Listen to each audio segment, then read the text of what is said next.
we have a brother in our masjid. He's very old. And I think 3 years ago or something like that, the doctor said that you only have 6 months to live. Right, that was 3 years ago. SubhanAllah. After that, he has been coming very regularly to the masjid. He sits in the first row. He has performed umrah after that. And I'm sure many, many examples are like that, right? So don't depend on what people are telling you, what the experts are telling you. You know, always rely on Allah subhanahu wa ta'ala, never lose hope, and keep making dua.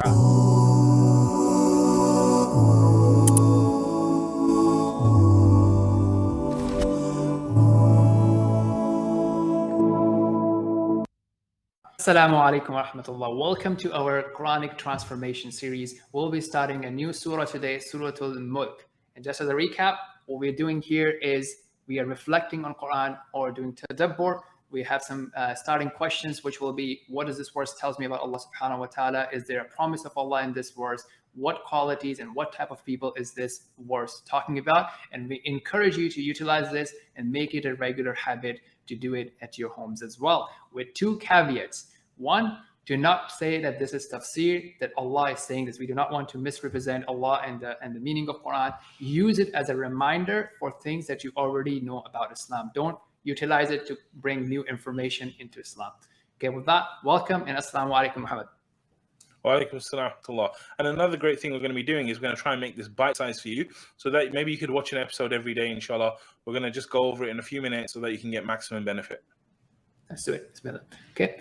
Right. أعوذ بالله من الشيطان الرجيم. بسم الله الرحمن الرحيم. تبارك الذي بيده الملك وهو على كل شيء قدير. Blessed is the one in whose hands rests all authority, and he is able and most capable of everything. Okay, let's talk about it, Muhammad. So what comes to you from knowing about Allah subhanahu wa ta'ala from this verse?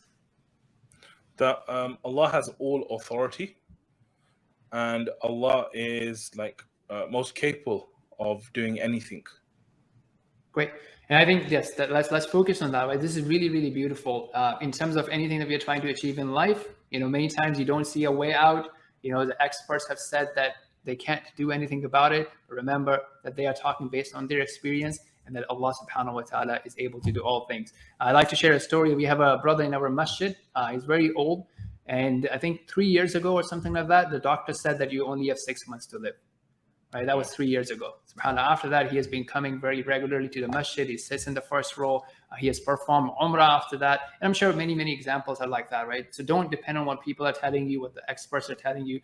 You know, always rely on Allah subhanahu wa ta'ala, never lose hope, and keep making dua. Any story or situation come to your mind about that, Mohammed? Yeah, I think anything like this is such a huge and empowering verse for us, because sometimes life can seem down and it can seem like there's no hope. But this basically just reminds us that Allah is capable of all things, right? And we should never, ever give up, and we should never lose hope. Fantastic. Right. There's another thing here, and that is the concept of that Allah is blessed, right? That tabarak, right? And that concept, I think, is really important. Like when we talk about the word blessing, what comes to your mind, Muhammad, about blessings? For me, mostly it's like the things that Allah's given us that really help us, and that are some things that we need, and just good in our life, really. Good. Yeah, I think the way I see it as well is from a perspective that, look, 2 + 2 doesn't have to be 4, right? Now, don't try this in your math class, right? I mean, I know you're gonna have good grades in math, right? But you know, from a practicality perspective, and 2 + 2 can be 22, it can be 44, it can be 222, or 2.2 million, right? So remembering that look, you know, just don't focus on the numbers, the physical elements of things. And this is where, you know, people might come in and talk about, like, oh, well, you know what, if I have like 10 hours to study, I take like 15 minutes or 1 hour for salah. Like I just have like 1 hour less. And I think we mentioned that last time, that look, when you step out and then you go for a coffee cup, you don't think that's going to reduce your productivity. You think that that's actually going to increase your productivity, right? If you have the right coffee. If you're the tea guy, then I don't know about it. But the point being that, look, you know, many times in Islam, or when we are following Islam, something missing, like, you know what, these guys are doing these financial transactions. I can leverage my money. I can, you know, go for margins. I can do this. I can take mortgage. Or, you know, if I take time for salah, or if I'm like, you know, stepping away on Friday, I'm losing on my trades and my customer calls. And all this. Remembering that, look, if you're just going to be thinking about the physical elements of things, that's a whole different mindset. But if you realize the fourth dimension, the dimension of divine assistance and blessings, you will take a look at life in a totally different manner. Inshallah. Okay, great. So moving on to the next verse there. الذي خلق الموت والحياة ليبلوكم أيكم أحسن عملا وهو العزيز الغفور.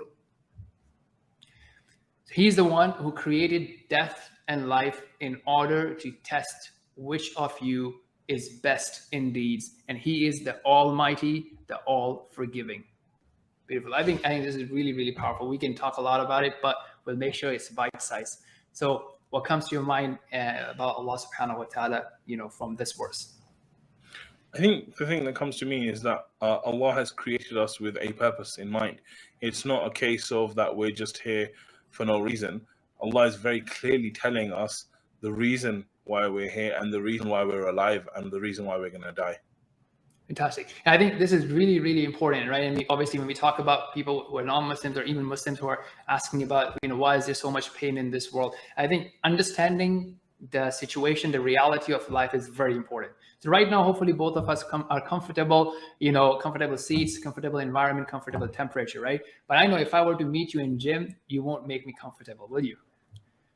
Yeah, right. So because there, it's like, man, this is the time to train, right, and work hard. Yeah. In this world, Allah never promised that this is like Jannah, right? That you don't have to worry about anything. There's no pain. There's no, hardship. But this life is, as it mentioned, it's a test. It's a training ground. It's a test. It's not a one-time test.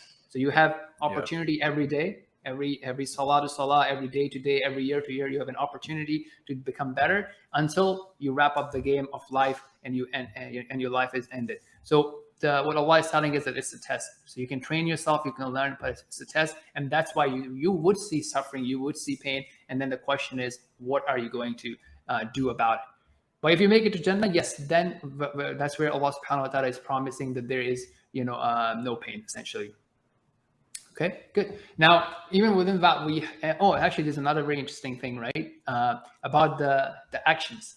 So it's not the quantity, but the quality here, right? Ahsanu amala, right? What kind of, what's the quality of your action, right? The level of your sincerity, your commitment, intentions, and all that, right? So you would, again, simple thing as a simple prayer, two people can pray the same prayer, but the quality of it may be totally different, just like the earth and the sky. So, whatever we are doing, let's also focus on the ihsan, the quality of it, the presence of heart, and so on and so forth. Okay. With that, we also have two other attributes of Allah subhanahu wa ta'ala that are actually mentioned at the ending. And so what comes to your mind from that, and in terms of, practicality and how someone who understands those attributes would live differently? Yeah, so it's very interesting, not only the actual names, but also the two names that he brings together. So it says the Almighty and the All-Forgiving. And the Almighty is actually the one who has all power.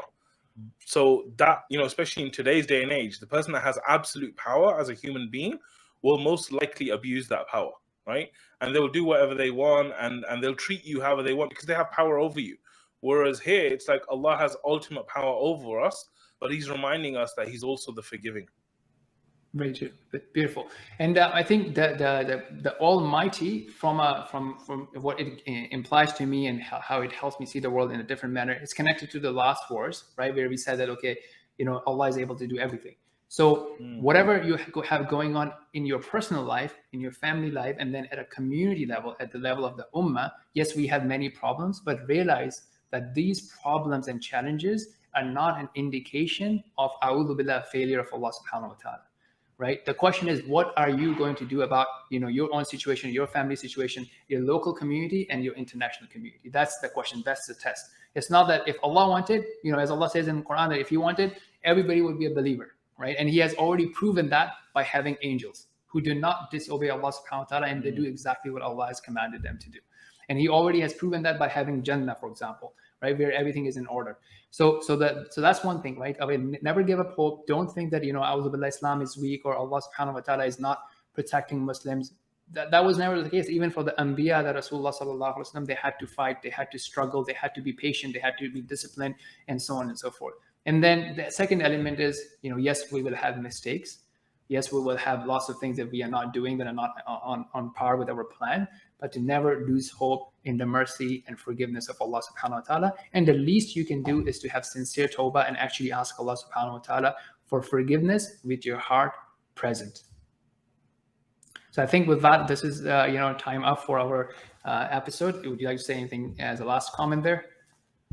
Yeah, I think it just shows that there is a purpose to our life, and we should be working every day to try and fulfill that purpose and do the best deeds, inshallah.